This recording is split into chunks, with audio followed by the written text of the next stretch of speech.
Hello and welcome. First, just to clarify, this is the Mythbusters strategy session, so there was some discrepancy with what's on the door and what's in the packet, but this is Mythbusters, so if everyone is in the place where they want to be, we'll go ahead and get started. On behalf of the Foundation for Excellence in Education, we'd like to welcome you today and welcome to the Mythbusters strategy session. Hi, and welcome to the session. My name is Jay Greene.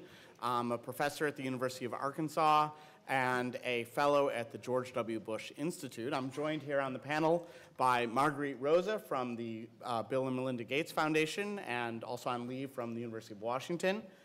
Matt Chingos, who recently completed his degree at Harvard and is now a postdoc at Harvard. And Mike Podgursky, who is a professor of economics at the University of Missouri, as well as a fellow at the George W. Bush Institute as well. And so today's panel is about education myths. And we are supposed to be busting those myths. And there are actually a large number of them, but some of the most prominent claims that are frequently made will be dissected here by our expert panelists. And myths are pervasive in the world of education because for a long time it has been a faith-based enterprise where things are widely believed without need to reference evidence about those things. And so people simply repeating those claims has been sufficient proof that those things must be true. And so today the big myths that we will focus on, but I'm sure we will begin to address others, are that money is the main solution to our problems in education, that schools are currently inadequately funded and need more.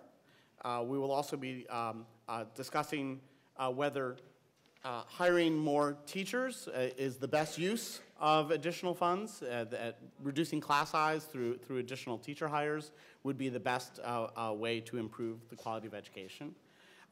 And that a licensed, certified, and master degreed teacher is the best kind of teacher, and we ought to be pushing for that and financially rewarding people who have those kinds of credentials. These are the myths and the myth that I'm supposed to be addressing as well, which is that retaining students hurts their academic progress and leads to bad outcomes, including students dropping out. These are the central claims that we will be busting today.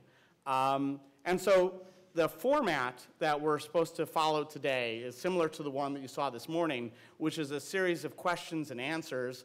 But we will, on this panel, try to get to your questions and answers much earlier and allow for a lot more time with that. And we'll also try to avoid the obvious types of questions like, Jay, how is it that you're so great? How is it that you are able to do this fantastic research? So these are the types of questions that we might be tempted to ask, but we'll try to avoid those and try to get at ones that are a little more challenging and will illuminate the issues more clearly. So let me just start by starting with Marguerite Roza, who has come out with this great new book on education finance, which has been reported by someone to make her the Indiana Jones of school finance. So how is it that you got to be the Indiana Jones of school finance? No, that would be the wrong kind of question. So the right kind of question is we say that our highest priority is to direct our resources towards kids who are struggling the most, who need the most help. Are those the kids who get the most money in our school system? So that's a great question. So I do have a couple slides on this one. Sure, so I want to put please it show. So that has been, argued about, is that we're spending all our money on the neediest kids right now, and we're not spending as much money on some of the high performers, and is this a good strategy? And soon, if we keep spending this money, that we will close the achievement gap. So I want to call to question, because that's really a myth. It's not necessarily true inside education. We're fast forwarding through some of these slides here. You'll get back when some of the other speakers come. But so inside school districts, it turns out that the largest thing that we spend our money on are teacher salaries and benefits. And teacher salaries are not evenly distributed throughout districts. And if you go in any large urban district in the country, you find a pattern that looks like this. We have yet to find a district that's an exception. So really what happens is that you take the highest poverty schools, and then we pay the teachers the least amount there. So in this district, the highest poverty schools are over here on the right. They earn $42,000.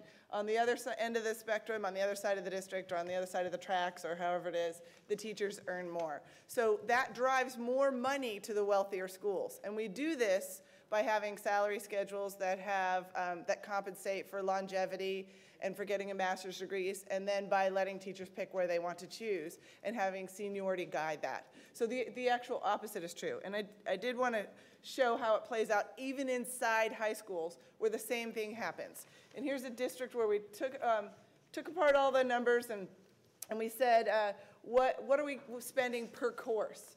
And what we found was that inside a high school, that the money really goes toward the honors and advanced placement courses. So what I did in this district was actually come up with a cost per course based on the salaries and the class size and sort of dividing it out.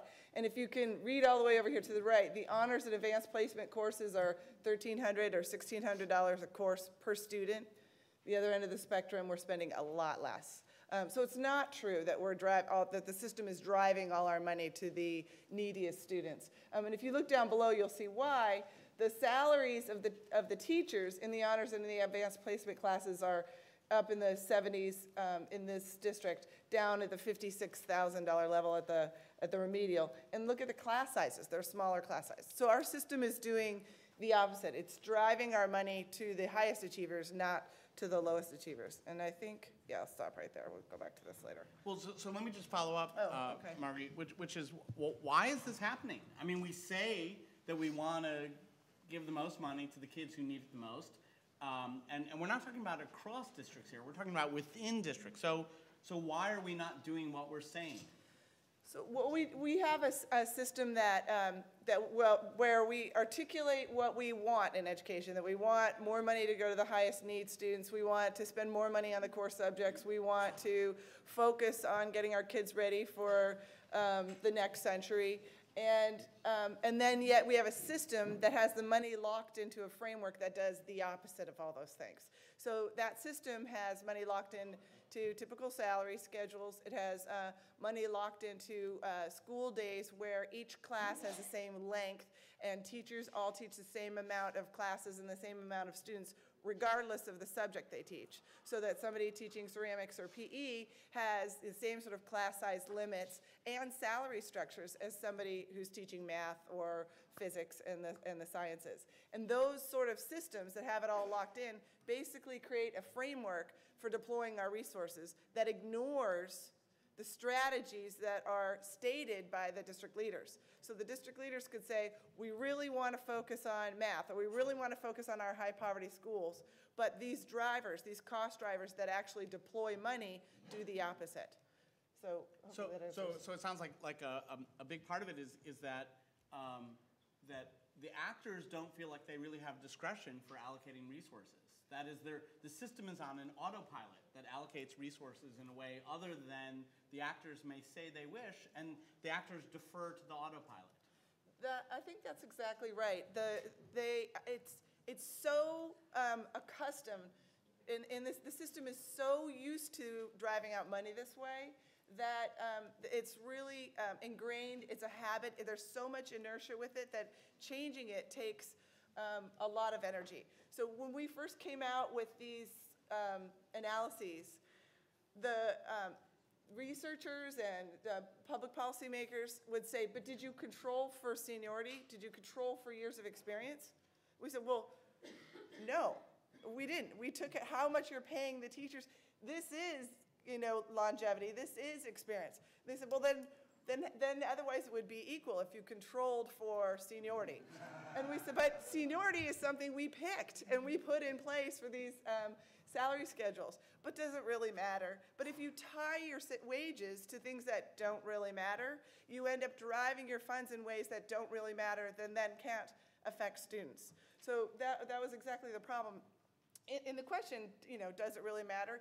It does matter. If you go to these different schools and you find out how many applicants per opening you have at every school, and we did this, and which was so fun, because first you call the district and they say, I don't know, we don't really track that.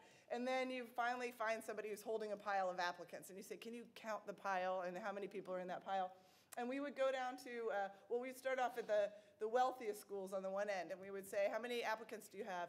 Do you want to count the whole pile? There's like 300 here for this opening. And then we actually even called one school, and they said, applicants? We don't have any openings. We never have any openings at the school. Teachers never leave. And then you go down to the other end of the spectrum, and they say, well, I'm looking at 2 applicants for this opening, but I'm not sure this one is going to pass the background check. Do you want me to count that one? And so you really think, what is different about these schools? And by our wage salary, we've created these massive differences in the schools. So not controlling for seniority, that sounds like saying controlling for pitching, hitting, and fielding. The Cubs are the best team in baseball. Yes, exactly. Right. So. Perfect. So we have the misallocation of resources, or at least allocation of resources that's contrary to our publicly stated objectives. But one publicly stated objective that we have, and I'll transfer over to Matt here a little bit, is that we need to the one thing we know to do is to lower class size. If we just can give students a more individualized instruction, that will improve the quality of education. And we know this from the research says. And by the way, whenever people say the research says, grab your brain, because it might be hijacked. And so what?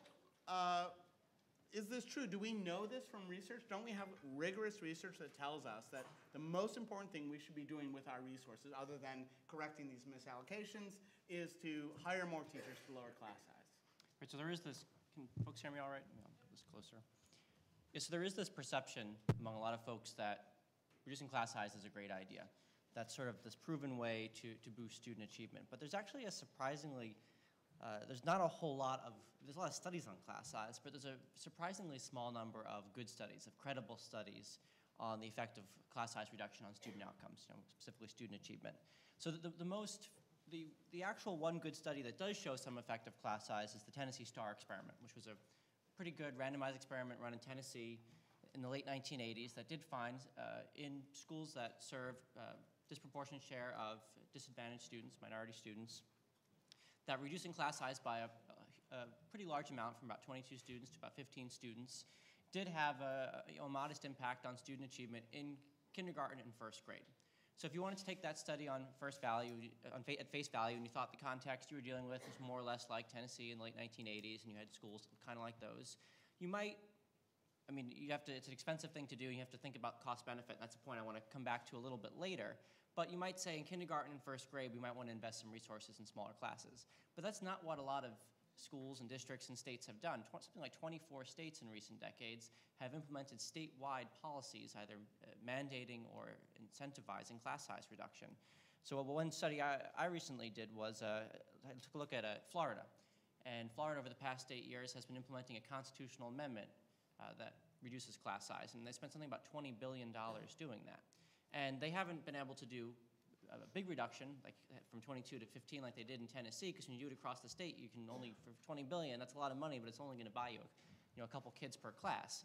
But presumably when the voters passed this amendment and put it in their state constitution, no more than 18 kids in grades pre-K to 3, 22 students in grades 4 to 8, 25 students in grades 9 to 12, they thought that this was a worthwhile use of the money. And so I went and got the data from Florida and beat these data as hard as I could, trying to find some evidence that this policy had a positive effect. And I really couldn't find any evidence. And I think one potential reason for that is, part of it is we only know that maybe class size works in grades K to 1, and Florida didn't do K to 1, they did K to 12, and California's also did, well, they did early grades, but K to 3. But so a lot of this one pretty good study has been extrapolated into to circumstances where it just doesn't make sense to do that. And the other important point to make is that when you do a small study and do a little bit of class size reduction, you got plenty of extra teachers. Marguerite talked about a lot of schools have these big piles of applications. You need to hire a couple more teachers, that's not a big problem. But if you're Florida and you have to hire thousands and thousands more teachers than you normally do, now you're going to have to start scraping further and further down towards the bottom of the barrel. So there may be a real trade-off there between the quality of teachers you can hire and the quantity of the teachers that you're going to hire. So I think that's one reason why the evidence on large-scale policies, like those enacted in California and Florida, doesn't look very good for these hugely expensive policies. Right, so I guess the question that should have been posed to voters was, would you prefer having the same teacher you have now with the same number of students you have now in a class, or would you rather have fewer kids but a teacher who on average will be less good, right? So that's the trade-off, right? And so it's a little bit like asking people, do you want a personal chef? People are inclined to say, yes, I would like a personal chef, because they're imagining Emerald, that they'll get Emerald. But on average, we can't all get Emerald. There's only one of him. We may end up with the Fry guy. And so how is it that we can pose these trade-offs between quantity and quality, as well as trade-offs in opportunity cost for this $20 billion in Florida? How can we make that part of the public policy discussion when voters are asked this type of question? I mean, it's a difficult thing to do. People really like smaller classes. In a national representative survey of the American public, people are asked, you have extra money for schools, would you rather spend it on class size reduction or raising teacher salaries? And 77% of people said they'd rather reduce class size. So I mean, the Florida example is another good example here. So the amendment in 2002 passed 52% to 48%. But the same year, they did another amendment to the Constitution that said, in the future, you want to amend the Constitution, you need 60%.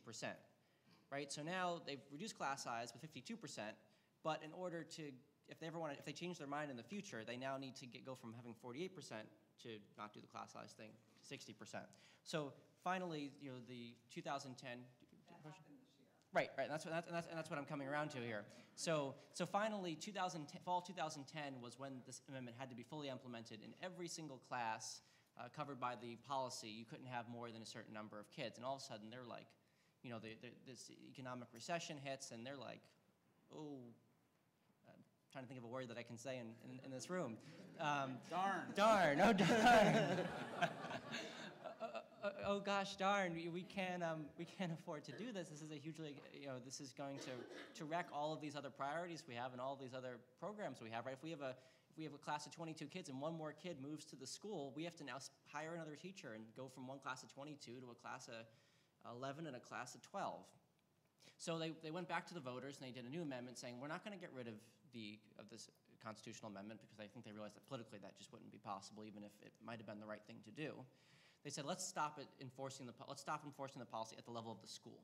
So instead of having individual classroom limits, we'll say the average class size in a school has to be below these original limits, and individual classes can only go a couple kids above those caps. And this time they got a majority support for that. They got 50 instead of 48%. They got 55% to say this was a good idea. But 55%, of course, is less than 60%. So I think one thing you can do is you have to try and just make it really salient to people how hugely expensive class size reduction is. So it's not just, in a vacuum where money was unlimited. Of course, the optimal class size is 1, right? You're trying to learn something, you're probably going to do it best in a class size of 1. But if there were no trade-off. If there were no trade-offs, right? If there were no trade-offs in quality. Teacher, right. And in terms of cost. But I think you just have to make it salient. I mean, so you can think about, 60 kids being taught by 3 teachers. That's an average class size of 20, and you're paying them each $50,000 a year. But when people think about it, do they really think about, well, let's say instead of giving 20 kids to each of 3 teachers, I gave 30 kids to each of 2 teachers, perhaps the best 2 out of the 3 teachers, and I paid those teachers $75,000 instead of $50,000. That's a big difference, right? So there's just a trade-off between teacher salary and class size. But you can also think about all sorts of other trade-offs, all sorts of other programs that people like. So I think in these debates, you just have to really do your best that you can to make it salient to folks how hugely expensive, even a very modest reduction in class sizes, how expensive that is, and how holding the amount of money you're spending on education constant, you're going to have to take money from somewhere else to do this thing. So if people say, oh yeah, I'd love to have 2 fewer kids in my child's class, but if you say, well, those 2 fewer kids is going to mean no music program. Well, then people will say, well, I think maybe I like music more than I like 2 fewer kids in the class. Now, before I'm moving on to Mike, because Marguerite has a relevant point here, which is that what do teachers themselves think about these trade-offs? Would they rather have fewer kids in their class or more pay? Because there's a limited pool of money available for labor, and we have to make a choice. Are we going to pay more teachers less, or are we going to pay fewer teachers more? So if you're familiar with the research, there are tons of surveys that when you just ask teachers, what do you prefer? Improvements in working conditions, smaller class sizes, or pay? They say improvements in working conditions and smaller class size. But those surveys don't actually quantify the trade-off. So we did that. So our Dan Goldhaber and some other colleagues of mine sent out a survey to all the Washington State teachers and said, would you rather have $5,000 improvement in pay or 2 fewer kids in each of the classes you teach?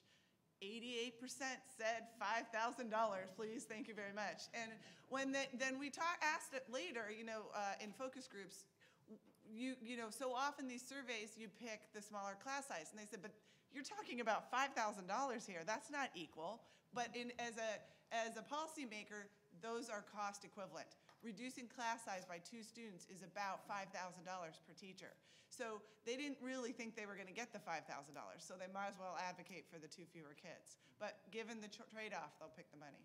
So if there are these trade-offs also in quantity and quality of teachers, that if we have to go out and hire tens of thousands of additional teachers, we might have to dip deeper into the labor pool. Maybe the solution is we just make sure that we all have highly qualified teachers. In fact, we've written it into federal law that everyone is entitled to a highly qualified teacher, which we understand in many states to mean a licensed teacher. So Mike, how important is teacher licensure to actually ensuring that we have qualified teachers, for which Mike has handy-dandy PowerPoints? Well, and moreover, I'm gonna ignore your question and go back to the previous question. Since I'm the most. Why don't you tell us what it is that you wanted to say?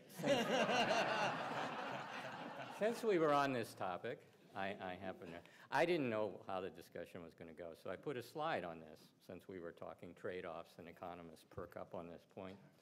So this is a chart starts in 1980 up to the most recent data from the NCES, and it shows the blue line is student enrollment, so everything's indexed to 100.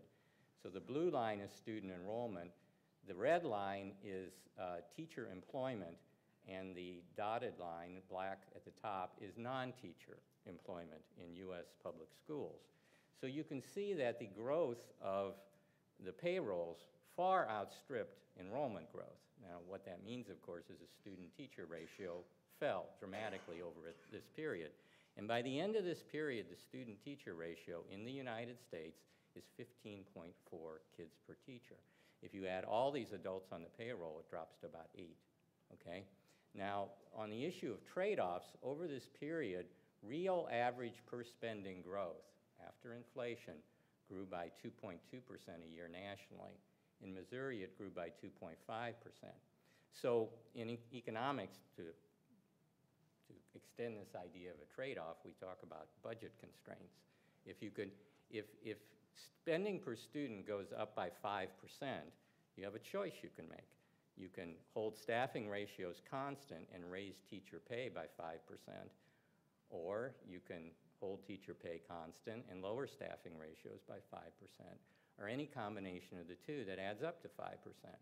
And you can see what happened is that our schools spent a great deal of this growth in real resources in adding more and more staff to payrolls. Now, it isn't all class size, because we know that it's 15.4, this ratio, but the average class size isn't 15.4. What did they give up? Well, in current dollars, real teacher pay at the beginning of the period was $45,000, just about $46,000. It grew to about $49,000 by the end of this period. If we'd held the staffing ratios constant and invested that real increase in resources per student in raising salaries of teachers, the average pay in the U.S. now for teachers would be $80,000 a year.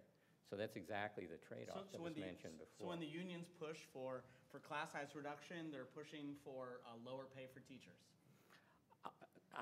You could put it that way. I'm just saying, Here's the trade-off. Here's the trade-off. If they hadn't been pushing for the class size reductions, they could have their teachers on average being paid over $80,000. Yeah.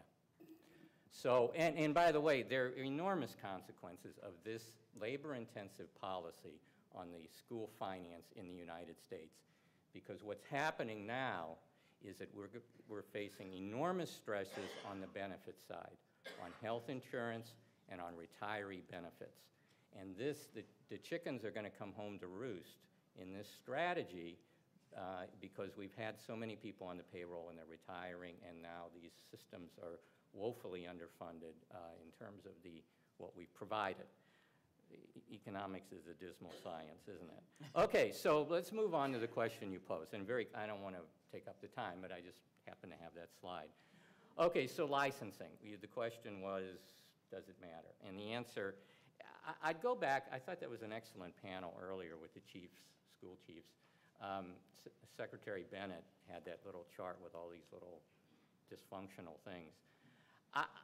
I don't think there's a lot of upside on teacher licensing. In other words, I don't think you should invest a lot of capital, political capital or social capital, whatever, in fights there, other than fixing some of the dysfunctional parts. And the reason is, this is a chart from an article by Kane, Rockoff, and Steger, and this is a distribution of teacher effectiveness. So these are measures of gain scores that come out of a very careful study. And the key, and this result is, this is New York City. It's been replicated in Florida by these guys, Matt and a colleague, and in Chicago and many other places. And you have in your data systems in many of your states the capacity to replicate this kind of analysis. And basically what you find over and over is there's a wide dispersion of teacher effectiveness. Some teachers are persistently better than others, okay? Now, the other finding that comes out of that, and this is really important as we think about licensing and a whole range of teacher quality problems or challenges, is that these measures of effectiveness that are based on these student growth measures are very, very weakly related to credentials, to stuff that we regulate or you regulate. In terms of what kind of teacher training program you went through, or what courses you took, or what kind of license you hold, and so on. There are some differences in the means, and sometimes they're significant, sometimes they're not. But the key is that the dispersion within these groups is huge relative to any difference in the means. Now, what that means for licensing is in simplest terms, it's hard to know ex ante, or before the fact, who's going to be a good teacher. So that makes it hard for a regulator to come in and say, well, we're going to make better teachers by doing ABC. We're going to shut down teacher training programs that aren't NCATE accredited, or we're going to do this, or we're going to do that. Now, there are going to be a lot of advocates that are going to say, do this, this, this, and this. But the fact that we're seeing over and over in the data that's coming out of your systems with these direct measures of teacher effectiveness is that those kind of factors play, these standard credentials really play very little effect. Now, or have fairly modest effects. Now, with that said, where did I put my notes? Oh, there they are. I'll just sit down because I don't want to show the other slide. So you have them, and you can email me if you want to talk about them. But there are a number of things with the teacher licensing that I think are problems, that are constraints on school reform. And one is, I think it's important, I don't think there's a teacher shortage in general. I think that was always overblown, but I do think we have a problem with STEM teachers. In most of your state systems, what you'll find is that the flow of teachers or candidates coming through traditional route STEM programs, secondary math, secondary science, are minuscule. These now have to be reported to the federal government. They're tiny. So a place like a university like my own, University of Missouri, has hundreds of elementary ed majors, hundreds in graduates, hundreds in social studies, and so on. But if you look at secondary science and math, the numbers are tiny, 10, or fewer a year in each of those areas. So I think it's important to look at alternate route programs. The second thing is that these systems, I think, are incredibly complex. I'm going too long, but let me quickly mention just this one point here. We could do like a pop quiz. How many licenses does your state issue in dentistry? Answer, 1. How many in nursing? 1. How many in architecture? 1. How many in law? 1. How many certificates and endorsements does your state issue in K-12? How many of you know? Yeah. I mean, I've called around to ask this often. I'll give you the answer for Missouri, and I don't mean to pick on Missouri. I just happen to live there, and you guys are just as bad. I guarantee you, it's 260 in Missouri. 171 vocational and 89 non-vocational. So if you wanted to introduce some rationality in this process, you'd pare it back to 10 or 12, okay? I mean, it's impossible to lawyer out of field, okay? You know, I mean, when you get a law degree, you can practice any area you want. I mean, and the fact, having that in place means, and we routinely do an audit in Missouri, there isn't a single school district in Missouri that has every class being taught by a teacher with the right certificate. There isn't one. And in fact, the more the school district spends per student, the more they have out of compliance by that measure. So, so there are a lot of dysfunctional features of these licensing systems. I'm using up too much time. I could go on more on it. But I think what you need to do is rationalize it. Oh, let me stay on this STEM point. I think we do have a STEM problem, and I think there's clear evidence that a lot of kids, students who are graduating would be interested in teaching in science and math if we could streamline this process. And I think the evidence for that is Teach for America. I mean, in all of your campuses, what you're seeing, I'll just give you my own example. There are now more science and math majors at MU who apply to Teach for America than are coming out of the traditional teacher training program. There are thousands of science and math majors who are going to apply for Teach for America this spring, and guess what proportion Teach for America is going to take? Small percentage.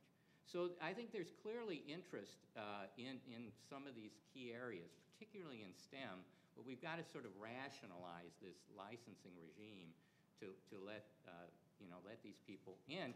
And they aren't all going to be good teachers. But the point here, my point, is that it's going to be hard to predict beforehand.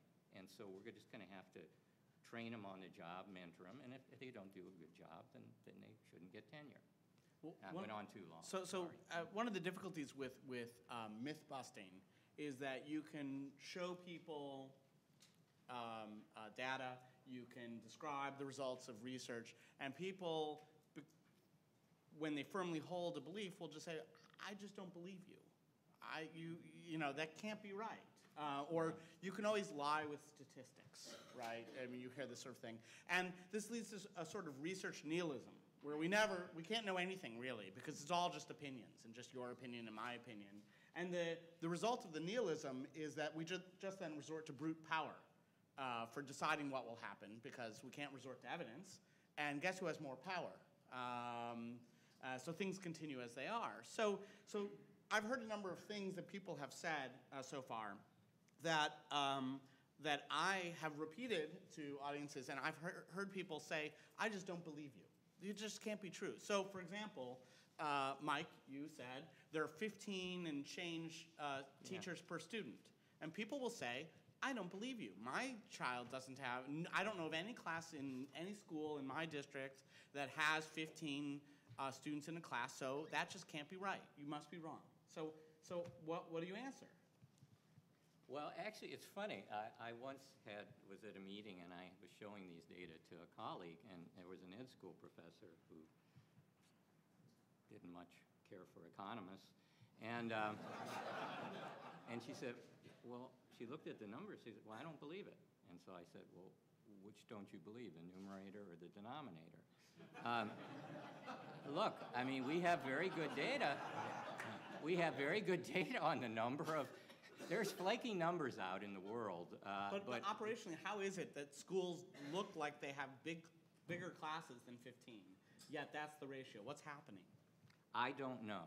I have a number of hypotheses, but I just don't know. Marguerite we're getting a lot of people out in Right, Marguerite so knows if a you lot, go yeah. into school Yeah. districts and you go into schools, teachers don't teach the entire day. They don't, when the kids get there, they're not teaching all the way until 3 o'clock when the kids leave.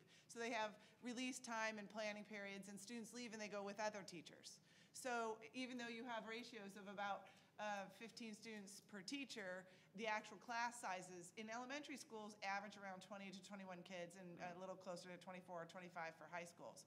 So the other thing about it is that those are the averages. So if you're in a high school, you might say, that's impossible. I have 30 kids in every algebra class I teach. Well, did you walk down the hall and look inside ceramics? Because there are 12 in there. And so that's how the averages work out. So it's part is that not all teachers are teaching at all times. And then a lot of teachers are barely teaching at all. Sometimes they might be a specialist teacher that teaches students with disabilities or some other kinds of things. So, and then a bunch of the other staffing that you see when you get down to the 8-to-1 ratio are people who aren't teaching at all. They're teacher mentors or counselors or librarians or all these other kinds of things. Well, so another sort of claim that people just don't believe when you say it is a claim that you haven't made yet, but I think you would make, which is that spending more money has not been associated with higher performance. And so if you say to people, spending more money doesn't get you better results, people look at you and say, well, you must be wrong. Because everywhere in my life, when I spend more money, I get something better. Why wouldn't it be true here? You must be mistaken. So, and I don't want to say that it doesn't matter at all, but in the current spending arrangement, the kinds of things we spend our money on now produce really small returns. That doesn't mean that money can't matter. It means that in the current framework for our spending, where if we spend more on salaries, we pay more senior teachers more money, or we pay higher bonuses for getting a master's degree, when the teachers with master's degrees are no more effective than the teachers without master's degrees. Then if you increase spending on master's degrees, it doesn't bring a return. But it doesn't mean that we couldn't rearrange the money and then get returns for the money. So we're on a curve right now that's very flat. I mean, it has a little bit of an upward, but basically if you were to draw a little spending curve by outcomes, you would see it's very flat. You could spend more and more and more, and you get little modest increases in outcomes. But we could change that curve so that if we spent more money to attract and retain the most effective teachers, or we spent more money to get the most effective teachers in front of more kids, maybe by paying teachers the best teachers more money to take on larger class sizes, then more students would be taught by the best teachers, which would bring a return. So it's not that more money can't help, it's just that more money isn't helping because we're spending it in ways that are unproductive. Exactly right. So if more money might produce a better baseball team, but if you're the Mets and you spend it on lousy players, it unfortunately leads to failure nonetheless. So, again with the baseball. But I do want to add a point on that, which is that this finding that the spending on teachers with master's degrees does not bring a return, with exception, I should say, in math and science. If you have a master's degree in math and science, then it appears that you're a more effective teacher. But how much money could we save if we stopped? Well, so it depends. It varies by state, but some of these states are spending about $10,000 per teacher with a master's degree. For no additional improvement. Every year, right.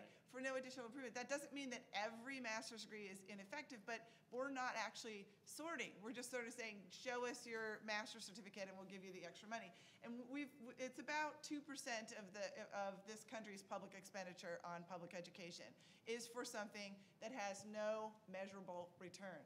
And we've publicized this finding, and inevitably the press covers it, and they'll do an interview with somebody else who's defensive of this strategy, and they'll say, either we believe in education or we don't. As you said, it's a faith-based exercise. And so I guess we can throw out the data because you have to believe or not, and that's what we're going to spend our money on. Right, a little bit of pixie dust will help as well. So, well, in addition to believing that spending more helps, that we're convinced of that, and believing that having fewer kids in a class is helpful, and that having a licensed teacher is helpful. After all, you wouldn't want an unlicensed doctor operating on you, right? So in addition to all these convictions, we also have another myth that is the subject of some research that I did in Florida on social promotion. So one of the things that we're widely convinced of in the world of education is that retaining students is bad. And the reason why it's bad is because we have tons and tons of studies out there, there are really a lot, that look at later life outcomes for kids who are retained. And as it turns out, kids who are retained drop out at higher rates. They go to prison at higher rates. They have lots of worse life outcomes. So we know that retaining students is bad. If there's anything we know, that's something we know. The trouble is that this would be like saying of all the people who take chemotherapy, they're much more likely to die than people who don't take chemotherapy. Well, I mean, there's a reason for this. The reason for it is that people undergo chemotherapy because they have a problem. They have cancer. And the chemotherapy net helps them, even though on average they have worse life outcomes than people who never undergo chemotherapy. Similarly, kids who have to be retained are kids with problems. There's something didn't happen right, and they're not progressing as they should. And so there's there are problems there, and those problems are associated with less good outcomes later in life. The question is, could we make those bad outcomes less bad, or could we improve those kids' life outcomes if we were to retain them and try again? And in particular, can we do that if we retain kids not on an extremely rare and subjective basis, but on a systematic and larger scale basis? And Florida provided an opportunity to examine this rigorously, because in Florida, they said every kid not performing at a certain threshold in third grade reading has to repeat third grade, with various exemptions. But that was the default assumption, is that if a student does not meet a certain threshold, that student ought to repeat third grade. And if a student does meet that threshold, the student can progress to fourth grade. And this produces what's called a regression discontinuity. There's this line where just above the line, the student is automatically promoted. And just below the line, the student is default retained.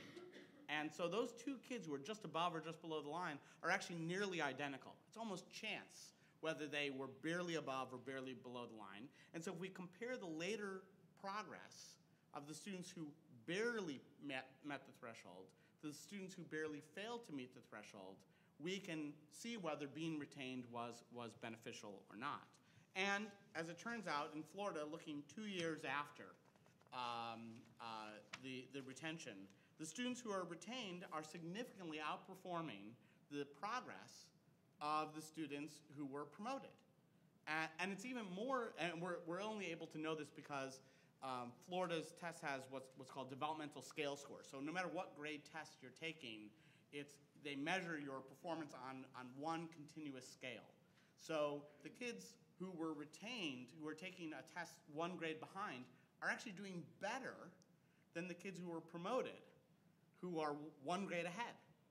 They know more stuff, even though they've been exposed to less new material, which is an amazing thing.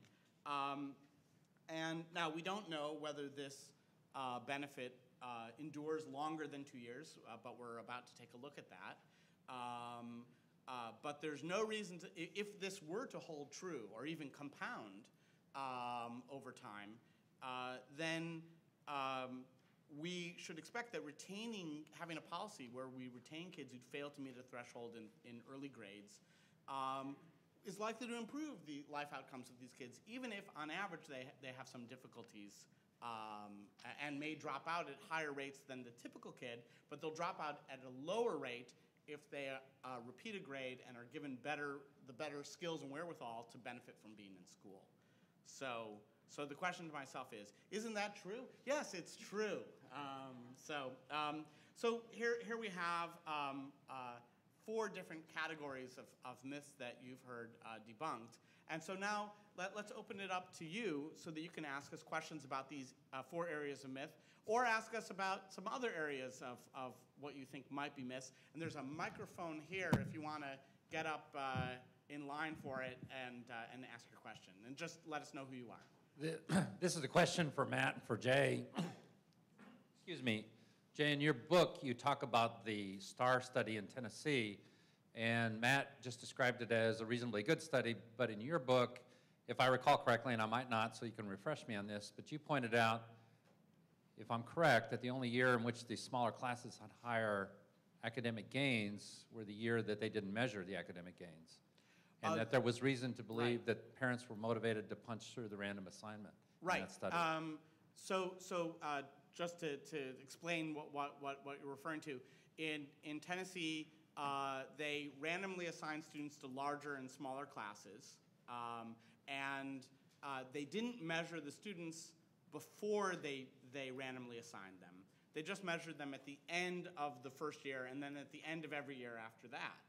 And at the end of the first year, they observed a difference between the students who were randomly assigned to a larger and a smaller class, so that the smaller students were doing somewhat better than the students in a larger class. And some people have raised questions about whether perhaps the two groups were dissimilar at the outset, that either by chance you ended up with two groups that were dissimilar, or people cheated on the random assignment and somehow snuck into the preferred smaller classes if they were more advantaged. And Rick Hanushek raised these concerns in his work. Now, as I understand it, Matt tells us that there's more recent work that actually suggests that that's unlikely to have been the case, that people have tried to look at whether the two groups were, in fact, very similar at the start, and they appear to have been very similar at the start. So I'm perfectly willing to concede that the Tennessee STAR study did actually produce valid results. But it is, normally in a random assignment study, we would like to see a baseline test score so that we can confirm with high confidence that the two groups were alike and that the random assignment really worked to produce apple-to-apple comparisons. But I don't know, Matt, if you want to. All I would add is that I wasn't so much arguing that Tennessee STAR was a perfect study. It certainly has its limitations. The point I was making is, even if you take, so the Tennessee STAR is the one, reasonably high quality study that shows some benefits from class size reduction. But the point is, even if you take it completely at face value, it shows those benefits in kindergarten and first grade, because that's where it looked. So you wouldn't ever want to take that study and go spend billions of dollars and reduce class size in 4th grade or 8th grade or 12th grade. Well, and I guess the question I have is, RAND did a pretty comprehensive study of California class size reduction, and they came up with no impact, if I'm... Oh, sure, yeah, there's the study of California. I have a study of so Florida showing no impact. That's what raises... I think there ought to be a knowledge that there are questions about that STAR study in Tennessee and whether, in fact, it was valid or not, because the academic gains weren't measured. Yeah, one of the biggest differences between the Tennessee STAR and these other statewide class size reduction mandates is the scale. So Tennessee STAR is relatively small, and as Matt was saying, you don't have to dip very deep into the teacher labor pool to reduce those class sizes. But if you do it statewide in California or statewide in Florida, you're looking for the fry guy to stand up in front of the classroom. And if I might, another question for Michael. He indicated in his study is that the variance within each distribution far exceeded the difference in means when you're looking at teacher qualifications. Now, you said it's very difficult to predict ex ante what the academic gains will be from teachers by their qualifications, but my understanding is that there's a significant correlation between teacher SAT scores and the academic gains of their students. That was based on a study out of New York. Is that correct? You're absolutely right. That was a study out of New York. Yeah, it's true. So you even see some differences in means here across the different approaches. But again, the dispersion within the group, if you took one group of SATs over some range and another group, the dispersion within is very large. There are some, so yeah, on average, there's a few studies that suggest that on average, if teachers have higher measures of these general academic skills, they do better. But I guess my point is that would be true of the non-certified teachers too. In other words, if I were going to sift through, if I'm going to use some kind of policy to sift through teachers so I would have the highest possible academic gains, I would go for their measured academic performance, not their That's at the hiring at Licensing. the outset. But after 1 year Yeah. of teaching, we know infinitely more about that teacher than before they begin teaching. So as soon as they start teaching, their evidence as a teacher in that year is more predictive than any other characteristics of them before they start teaching. So what you're saying is first we hire them, and do you see what I'm getting at, though? No, I I don't. know. Maybe they've been student teaching, see? Yeah. See, I mean, that's the problem. If you from the state capitol, you can measure whether kids are learning or not. But you can't measure teacher quality very well. That's decentralized information. And so, that's the hard truth here, is that you need to incentivize the local agents to do the best job they can. But based on the stuff we have in state data systems, it's hard to know who's going to be a good teacher or not. So I guess the policy point is that, okay, go ahead. I'm sorry, yeah. I have two questions, one for Michael and one for Jay. In terms of the STEM problem and the policy recommendations that you're making, have you thought about the use of technology, online courses to teach STEM courses? And Jay, in terms of retention of kids, it makes no sense to me whatsoever to take a child who failed with that teacher that year and put him back with that teacher another year. Have you thought about online learning and the credit recovery and all of the potential that that brings to the table? Well, I'll be very brief. I think when you teach, part of the problem when we talk about K-12 teachers, to me, we ought to think about the way we would at higher ed. We wouldn't talk about the market for college professors. We'd talk about the market for finance professors versus English professors and so on. And I think that's what we need to do with teaching. We need to focus on these fields and think about them in different ways. So I think that we have to come up, the traditional route programs, I think, work pretty well in producing an adequate supply of teachers in most fields, but I think they're failing in STEM, so we got to look at other things and be creative. Sure. Yeah, Marguerite has some slides on this.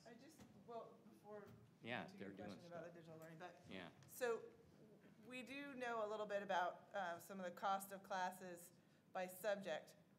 So this just goes to shows how we're paying non-core or elective teachers more than we're paying core, because they're of course on the same salary schedule. And not to pick on ceramics, but if you're a ceramics teacher, being a teacher in the school district is probably one of your better paying jobs that you can get relative to what's in the outside market. So you never leave, and you stay there, and you're at the top end of the salary schedule. If you teach math, the opposite may be true.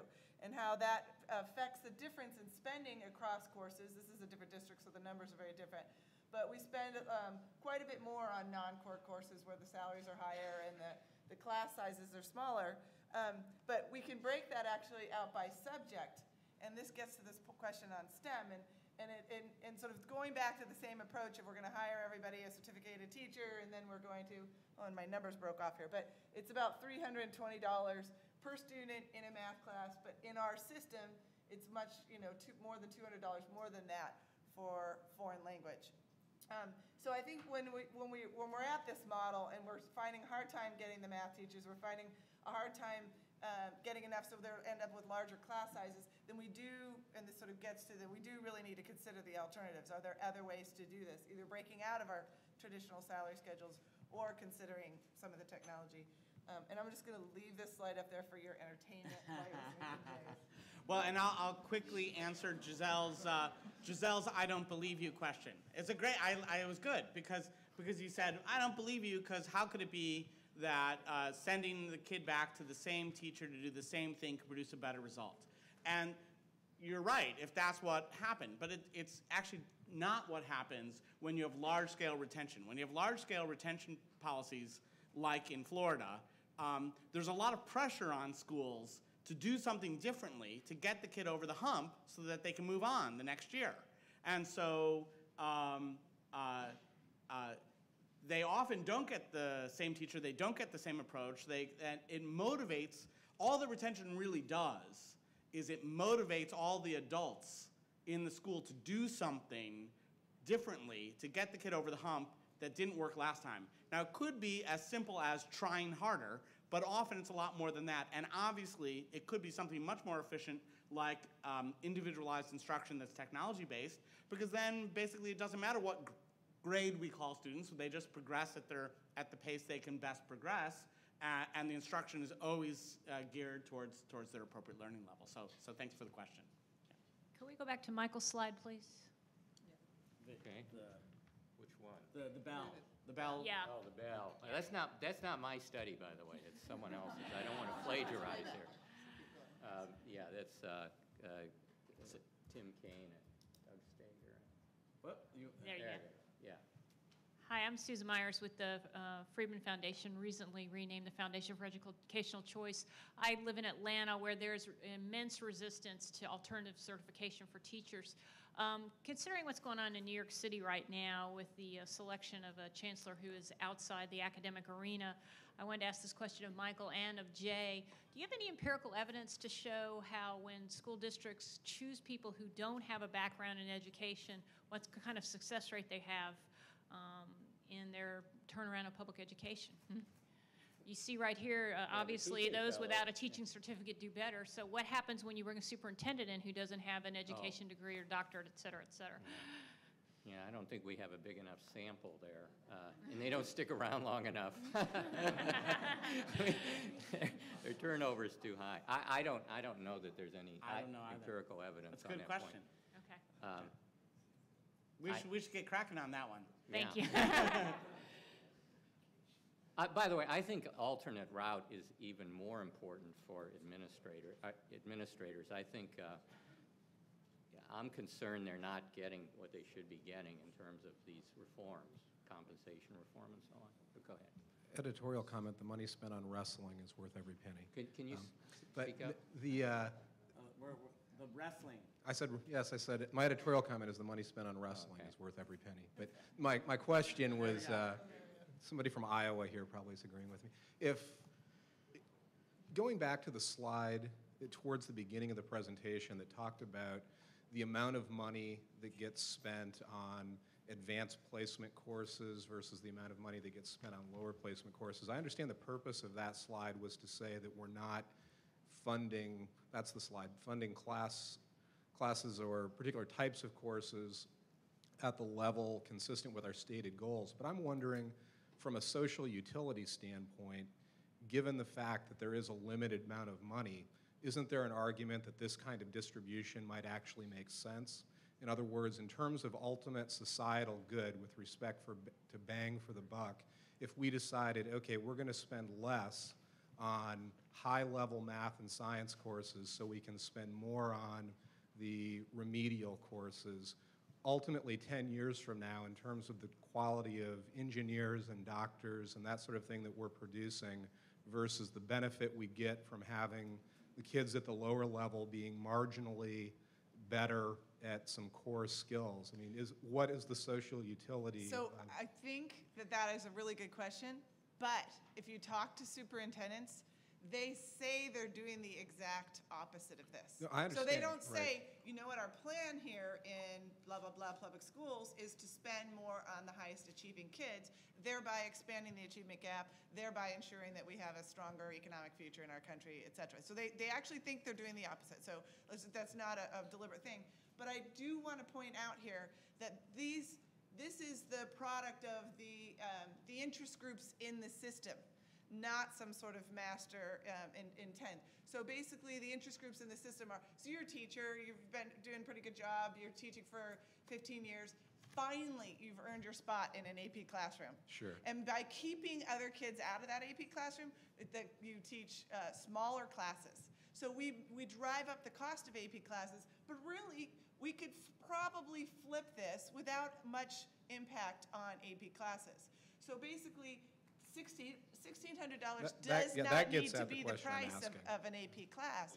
And in fact, in different places, an AP class could be, you could add 5 kids into it, and an AP class could be much lower cost with probably no impact on quality. So like in Pennsylvania, there's a state limit on AP class sizes of 15 kids, no limit on remedial algebra.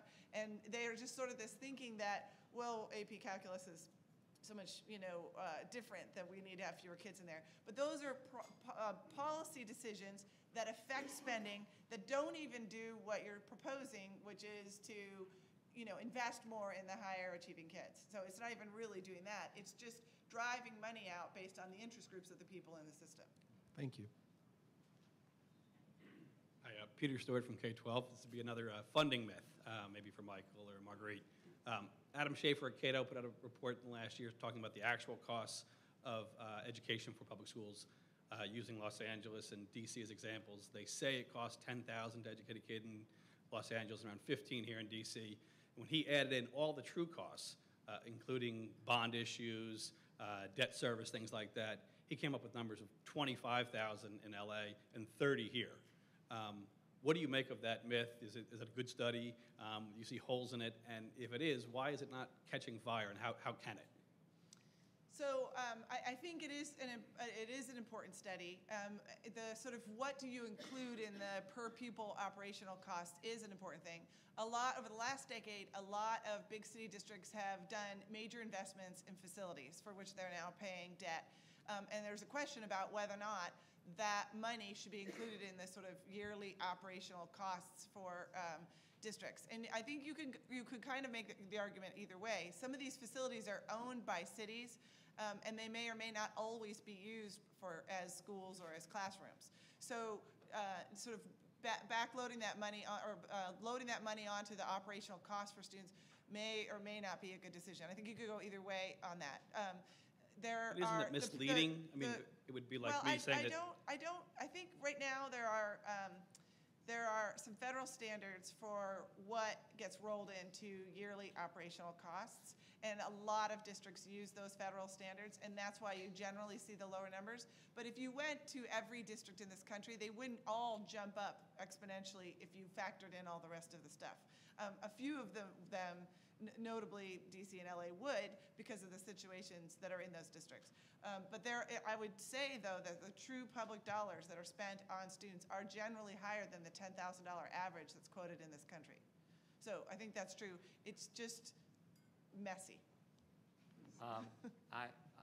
I'm embarrassed to say I haven't read that particular study, but the unfunded liability of the LA Unified School District just for retiree health insurance is $10 billion. Actually, that's health, dental, because that's for the retirees and all their dependents till they die. Now, realistically, from a social accounting framework, you have to count the implicit debt that the public school system has run up with the unfunded liabilities on retiree benefits. Those are going to be paid. And the credit markets, want to see those numbers. That's why we got those GASB standards. So I don't think this is a conspiracy, because it's easier to measure operating costs, and so that's what gets reported. But I think realistically, we're beginning to see now that they've run up the credit card on some other things here. And I don't think it's all districts, but it is a serious problem. Thanks. John Ford, State Senator from Oklahoma. If our teacher receives their national board certification, they receive an additional $5,000 per year for 10 years. Is that a good investment of taxpayer dollars? So national board certified teachers are a little bit better on average than non-nationally board certified teachers. That said, and I think everybody here has made similar points, a better predictor of teacher effectiveness is how effective the teacher was last year. So a much better, with much more reliability. So there are some nationally board certified teachers that actually aren't that great. I mean, the curve looks almost the same as Mike's curve there, but shifted to the right ever so slightly. So it's better than a bunch of the things that we spend our money on. It's still nowhere near the sort of dramatic teacher gains that you could get by just focusing in on the teachers in the top quartile or at the above one standard deviation level. Mike, if you want to add anything to that. No, it's very expensive to go through it, And yeah, if you're paying these bonuses for 10 years, the evidence we have is only for short term. But, whether someone's still a better teacher 10 years down the pike, after this is really an open question. Well, I think we have enough time for this question, but also I want to just piggyback a question on for you guys on this, which is one of these "I don't believe you" sort of responses. So people will say, well, what about Finland, right? This is the, you can't be right because Finland has, these really high standards for teachers, and they're doing great on international tests. And so what about Finland? Why don't we just try to be like, if National Board is not cutting the mustard, why don't we just do it better, but it's the right path? So how would you respond to that? Well, there are a lot of differences in Finland, not just those. I mean, there are a lot of differences in how the system has grown up over time, and certainly their staffing ratios don't look like ours. So if you think in Finland that their comparison to the United States is that they have put more requirements on teachers and therefore got better teachers, they've also spent their money on better teachers versus more teachers, which is what we've done. So I think there are just enough differences in Finland that you can't isolate a single item and then say this was the intervening variable. So Mike, how would you respond? Because you're saying basically let the barriers to entry down to teaching and sort people out after. And the people who point to Finland say, well, look, if you have this really high barrier for entering, you get these really great people and great results. I would like to let the next two ladies ask their questions, because I don't think it's too complicated to answer in a short period of time. I think there's just too many other variables. So I think I don't have anything to add to what Marguerite said on that. I'm sorry, there's an important point in Finland. I'm sorry to interrupt. Yeah. They get the best students to go to the education colleges, and that's an important point. Yeah. The best students from the class are the ones going to the teaching profession. So it's not really a question of the education colleges are not, although they're not very good all around the United States and other countries. It's a question of who is following the regular path to become a teacher, and who is following the other paths. Right, it's just how selective they are in entry, not so much the certifications they get along the way. So the quick summary of this would be that anyone who says, what about Finland, you should say, okay, let's do a trade. We get the class sizes in Finland, and you get the barriers. Now, let's try to get the top students at high school to want to go to the Right, but you get that by the barriers and the pay. Yeah. Andrew, I see, wants to jump in, but we have this nice person who's been waiting patiently, and if we have him, well, we don't probably, but yeah. Over yes. drinks, we'll talk Hi, about I'm Finland. Diane Hampman from Florida. I'm a teacher and a parent advocate for gifted students. I brought an article where one of your studies is quoted. Mr. Greene, it says that you found Black and Hispanic third graders were less likely to be promoted through those exemptions. This is in the state of Florida. Right. And white peers with similarly low scores. The reasons were unclear, but it's a twist that they also found that retained students score higher on the FCAT than those promoted through exemptions. Last year, 11,718 third graders, this would be in 2009, were retained, down from 28,000 in 2003, according to the Department of Education figures. Black students were 4% more likely to be held back. Hispanic students were 9% more likely, but no such gap existed between low-income and more affluent students. Black and Hispanic students are being held back because of something related to their race, independent of their academic achievement, said Greene, Right. who chairs the Education Reform Department at the I said University that. of Arkansas, and has done research in Florida on vouchers and graduation rates. That is worrisome. Monty Neal, Deputy Director of Fair Test, a national group critical of retention policies, said it's no surprise racial bias may have surfaced in Florida's policy. He also said too much shouldn't be made of the retained students' short-term progress. Other studies have found that these gains don't last, he said. He also noted the We're getting the overwhelming signal body of that we're evidence. running out of time, So so do you have a question on that, or? No, I just wanted to see what you had to say, because I'm concerned Right, when no, I I see... think you're giving me the opportunity to raise additional points, which is, yes, in one of the articles that we published out of this research on the retention policy, we looked at the application of exemptions, because there's this bright line, students above the line get promoted, students below the line, the default is that they will be retained, but there were exemptions. And many of the exemptions were subjectively applied by the schools.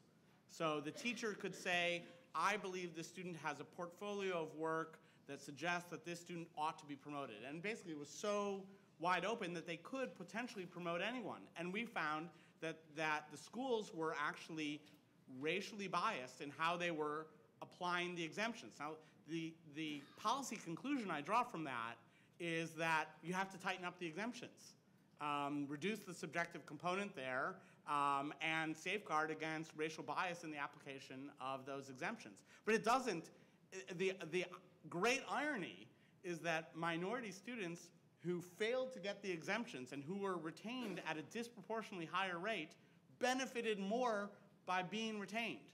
So they actually benefited from the discrimination from which they were suffering, paradoxically. And so the policy point here is simply that the retention was beneficial, but you have to watch out for misapplication of the exemptions. Okay, thank you so much. Thanks to all of you for attending, and let's give a warm thank you to our moderator and panelists.